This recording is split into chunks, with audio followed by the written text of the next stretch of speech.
ராகவன். சரி ராகவன். ராகவா என்ன இப்போ ஒண்ணு கிட்ட போலடா. இது கராத்த விஷயம்.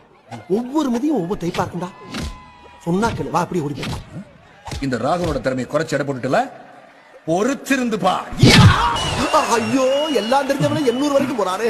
ஒண்ணுமே தெரியாத நம்மால எங்க போறான்னு தெரியுது. ஒருவேளை 300 போவானோ? மாஸ்டர் ராகவன். ராகவா மாஸ்டர் ராகவன். அதை தாண்டா சொல்ல வர்றேன். நீ கராத்த மாசம் நினைச்சு எல்லாரும் கூப்பிட்டு இருக்காங்க. ஆனா நீ புரட்டா மாசம் இருக்கிறது எனக்கு ஒருத்தருக்கு தான். உன் காலில் வந்து கும்பிடா. வாடா போயிடலாம். இந்த ராகவன் முன் வச்ச கால பின் வாங்க மாட்டான். சரி விதி உன்கிட்டயும் வேற. போ. வெற்றியுடன் திரும்புகிறேன். உனக்கு பின்னால தெரியும் வருவியா வரமாட்டியான்னு. நல்ல நேரத்துல வந்த நீ அடி வாங்குறதுனால பார்க்க முடியாதா? இப்போ உனக்கு எடுப்பா ஓடிடலாம். நான் ஒருத்தர் அடிச்ச பாக்கல. நீ அடிச்சாலும் எப்படிடா? அடிக்க வேண்டிய ஆளு அவன். யார் அடிச்சானடா?